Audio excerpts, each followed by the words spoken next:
Now at 10, advice on making sure your trash doesn't turn into someone else's treasure. Plus, it's the end of an era as the Kansas City Chiefs prepare to cross the state line to Kansas. We'll have fan reaction. And one Joplin baker looks to rise above the competition. The four states' most watched news starts now. Much higher than average temperatures burn up any hopes of a white Christmas this year. This is KOIM News. I'm Dow Quick. Let's go straight to meteorologist Austin Stans with a look at what we can expect heading into the holiday. Yeah, Dow, that winter heat wave really started today, setting a record for temperatures today. December 25th, 2025, new record temperature 74 degrees. That previous record 73 set back in 1982. Now overnight tonight we'll see temperatures hanging out in the 60s. A very mild evening for tonight. Overnight, though, these temperatures are around 34 degrees above average. Normally, we're around 24 degrees. So while we're seeing that heat in the morning and afternoon hours, it's also in the evening as well. So starting out tomorrow morning, 61 degrees. Not likely to see any travel delays if you're heading or if you're traveling for Christmas Eve. 73 degrees by the afternoon. Some cloud cover will begin to settle in. 62 by the evening hours. So this is why we're seeing all this warm weather right now. We have this high pressure system set up over Texas right now. Notice our flow right out of the southwest, bringing in all that warm air across much of the country. Actually, more than 2/3 of the country this year will not see a white Christmas. I'm tracking these record temperatures. I'll have all the details on how long this warmth will stick around coming up in my full forecast. Okay, Austin, we'll see you soon. Those empty Christmas boxes at your curb, they could attract thieves. Police warn your post-holiday cleanup might advertise your new valuables to criminals. Adam Woodbury shows us how to dispose of those boxes safely. As you open your new treasures, the Springfield Police Department wants to remind you to be cautious when throwing your boxes away. Once you open up all your gifts this season, don't make your curb an advertisement for what you have inside your house. SPD says it's easy to take your boxes outside without giving it much thought.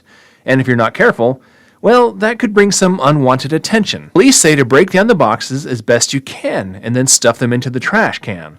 And when you can, load them up in your car and take them to the recycling center. Those are the two safest options. And if you have too many boxes, too many bags of trash that won't fit in your trash can and you're not able to get them to the recycling center, just, save those in the house, in the garage, in the shed. And just add them to your trash can when it's time to take it out again the next week. These are all just basic precautions that you can take to help reduce the opportunity and reduce the risk that you're the victim of a property crime like a burglary. Porch piracy can cost people some serious money, with one estimate suggesting an annual loss of tens of millions of packages. One report from late 2024 indicated the cost of the average stolen package to be a little more than $200. The Kansas City Chiefs are moving to Kansas City, Kansas, and some businesses are excited that the move will generate more excitement potentially for KC Chiefs stuff on the Kansas side. Some local fans on the Missouri side feel differently, but they'll still be fans. I'm absolutely going to be a fan. I don't think that this will stop at all. I think it'll just be a little weird to drive up there, cross the state line, go to a game in Kansas. But I think the facilities are going to be state of the art. The current plan is to build a $3 billion state-of-the-art domed stadium in Wyandotte County, Kansas, scheduled to open at the start of the 2031 season. A new Chiefs headquarters and training facility will also be built in Olathe. Something's hopping in Pittsburgh. After years of anticipation, it looks like IHOP is preparing to open a restaurant in town. The sign is up at 200 East Centennial Drive, where Gusano's Pizza used to be. It lists restaurant hours as coming soon. Years ago, you might recall, IHOP had announced it anticipated opening in Pittsburgh in mid-2023. But as the months passed without comment from IHOP, the changed plans for Pittsburgh became unclear. Well, now IHOP's website officially lists Pittsburgh as a home of an IHOP. We've reached out to the restaurant for more details, but we have not yet heard a response. Union Station Deli in Joplin was filled with holiday cheer as families gathered for its first breakfast with Santa. Kids spent the morning decorating ornaments, getting their faces painted, and writing letters to St. Nick. Children also enjoyed waffles and had the chance to take photos with the jolly guests from the North Pole. Owner Jennifer Johnson says the event was created to spark imagination and give kids a chance to experience the magic of Christmas. A Joplin baker wants to turn up the heat on her competition. Courtney Towery, a baker who specializes in sourdough, wants the title Greatest Baker. The baker who wins the title will also receive $10,000, a feature in Bake From Scratch magazine, and a chance to expand their bakery. Courtney says winning the competition would be a great way to give to the community. I would talk to them about this bakery competition, and they would take the flyers and be like, oh my gosh, yeah, absolutely. We want more bread available to our community that we know is just organic based and as close to local farming as we can possibly get. Courtney started the artisanal bakery in 2022 because she wanted to provide organic baked goods for people with inflammatory illness. The Neosho Senior Center gets a colorful new look thanks to community support. That's coming up. But up first, retirement after 26 years. Baxter Springs Public Schools thanks a prominent member of the community for years of service. I'm Kenny Foreman, and I'll have more on that coming up. When Baxter Springs Public School students return from winter break, they might notice the absence of a familiar face. KOAM's Kenny Foreman introduces us to Chuck Sweeten, who's retiring after dedicating himself to the community for the past 26 years. The past 10.5 years, Chuck Sweeten has patrolled this very crosswalk on Military Avenue, making sure that Baxter Springs students were kept safe.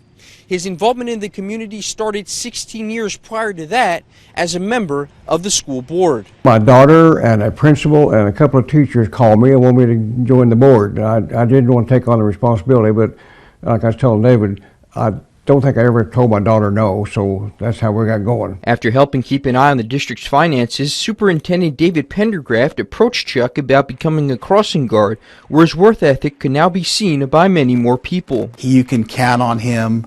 Doesn't matter if it's raining, sun shining, freezing cold, or hot outside. Chuck was there every day, and so he was consistent, and you could set your clock to him.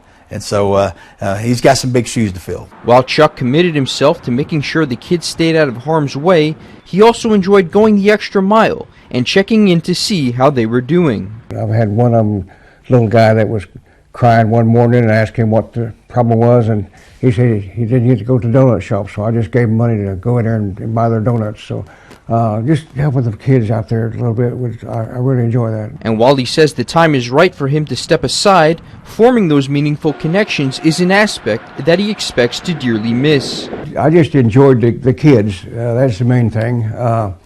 They have kids that come across that don't have a lot of stuff sometimes, and there's always trying to help them out a little bit. And I just enjoyed seeing the kids, and real polite kids. I've got to say that Baxter got some real nice young people. In Baxter Springs, Kenny Foreman at KOAM News. Chuck says it's not going to be easy not heading to the crosswalk every morning, but he still plans on visiting whenever he can. The Center for Seniors in Neosho, Missouri is getting a fresh makeover. The building was remodeled around 2007-2008. The updates now are part of maintenance. Maintenance includes painting the outside, changing gutters, sealing windows, and other exterior enhancements. This ensures seniors have a nice place to go, have lunch, and enjoy a game. It's all possible due to the support of the community. A little bit later, warm temperatures give green Christmas a whole new meaning for some golfers. Record warmth arrived today in the 4 states. I'm tracking how long those warm temperatures will last.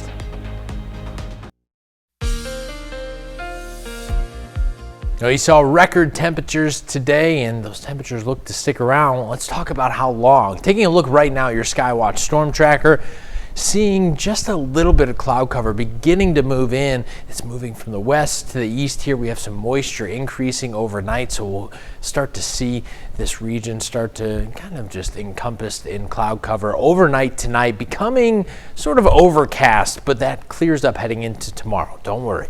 Here we are, southerly winds, temperatures still very mild, south of 44 right now, temperatures still near 60.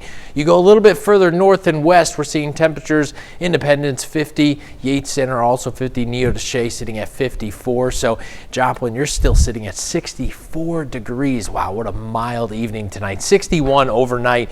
That cloud cover that moves in, just gonna blanket the area and contain all that heat for tonight. 34 degrees above normal tonight. That's our normal low, overnight low, 27 degrees. Notice those winds becoming a little gusty overnight. Our Indigo Sky Casino and Resort camera, if you're out there, well, you're probably out there with the windows down right now because it's gorgeous. We have a little bit of fog to deal with tomorrow morning. This is what we'll be dealing with here, especially off to the northwest. So visibility near zero, maybe even just a tenth of a mile at times, but south of 44, east of 49, you should be okay there. This clears up though into the afternoon. It's really the early morning that we're concerned about for the fog.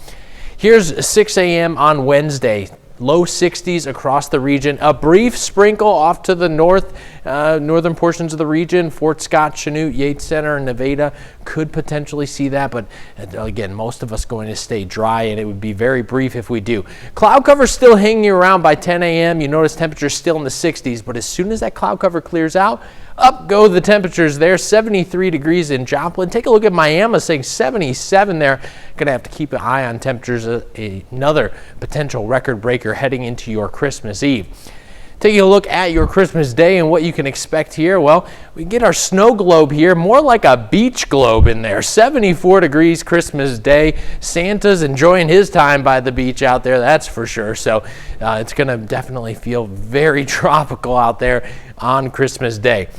Winds increase Wednesday. They calm back down into Thursday, but we'll be dealing with wind gusts upwards about 30 miles per hour Wednesday afternoon, calming back down as we arrive into Christmas Day. So not as breezy there.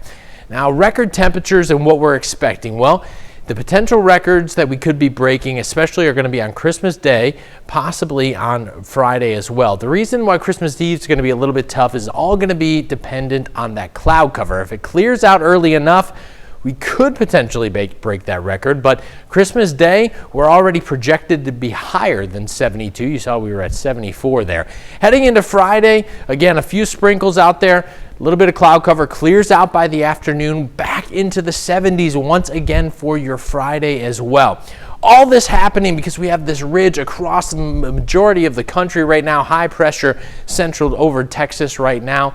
That's going to change, though, heading into next week. We have a ridge all the way through Christmas into Friday, into the weekend, still dealing with our flow out of the southwest there heading into the weekend. Now, heading into next week, notice we get a little bit of a disturbance here, but then our flow starts to shift out of the northwest heading into next week. That's going to bring in some cooler temperatures, a cold front, maybe even a few showers. Here's your 10-day forecast and what we can expect here. We have 70s all the way through the weekend. We drop off on Sunday back to around normal, but it's going to feel much cooler out there. Then heading into Monday, it gets much cooler, 36 degrees. That's actually below average. But we start creeping back up by the end of next week. We're back into the 60s. But tomorrow night, Santa's going to be wearing a tropical shirt and Bermuda shorts and flip-flops. Yeah, definitely the flip-flops and sandals for sure. And Rudolph may even be able to give his nose a break. It's going to be pretty clear out there. Okay, good news all the way around. Thanks. Some people would like a white Christmas, but obviously that's not going to happen this year. Others are very pleased with this week's warm and dry forecast. Nick Kelly has more on donning the red and green for a trip to the golf greens. Guy Bates is one of many golfers who took advantage of a warm Tuesday to play a round at Highland Springs Country Club. Turns out he didn't take just today to enjoy the great golfing weather. My wife and I have played Saturday, Sunday, we played today, we're playing tomorrow, we're playing Friday, and we're playing Saturday. Eric Womack with Highland Springs says he's staying busier than usual this Christmas. He says normally the golf course's irrigation system should be turned off by now. We've had to charge our irrigation system back up this week just because of the high temperatures. We've got some sod that we had to do on the course, and we want that sod to grow and to maintain it. The welcome warrant for golfers means more time to enjoy the course. Last year we did about 450 rounds maybe in December, and this month we're going to be pushing 700 rounds just this month alone. Given how we'll stay warm through this week, some golf courses have added tee times for Christmas Eve and even Christmas Day. Womack says to call ahead and check to see if a course is open before heading out. We'll be here regardless of what the weather's like, but between now and New Year's, just give us a call so that you don't come out and get disappointed. I'll take a good golf day any day. Like most people in the world, a white Christmas would be great, but this isn't too bad either. Now, if you'd like to hit the links for the holiday, reach out to your favorite course and see if they're going to be open. With Christmas now technically less than 26 hours away, one fun way to count down the time is with the Santa Tracker page of our website, KOIMnewsnow.com. While NORAD officially starts tracking the Jolly Elf on Christmas Eve, you can still head over to the Santa Tracker page, check out plenty of fun games and information. Just scan this QR code and let the fun begin. That's the Santa Tracker page on KOIMnewsnow.com. And don't forget, you can follow Santa's progress right here on KOIM News tomorrow, Christmas Eve. Still ahead, All-American honors continue to roll in for one Pitt State football star. Those details next. And the Webb City Cardinals boys basketball team has a lot of new faces on the court this season, but that hasn't stopped them from early success. That story's coming up in sports. Make sure you remain at home. The Webb City boys basketball team features a lot of fresh faces on the court. And despite having a lot of athletes playing their first varsity minutes, the Cardinals are off to a 4-2 start with back-to-back wins of at least 20 points. Webb City believes that one strength this season is their team chemistry, with a nucleus of players that have grown up sharing the court. And with two athletes donning the red, white, and blue for the first time this year, the Cardinals core has embraced their new teammates and emphasized a close bond.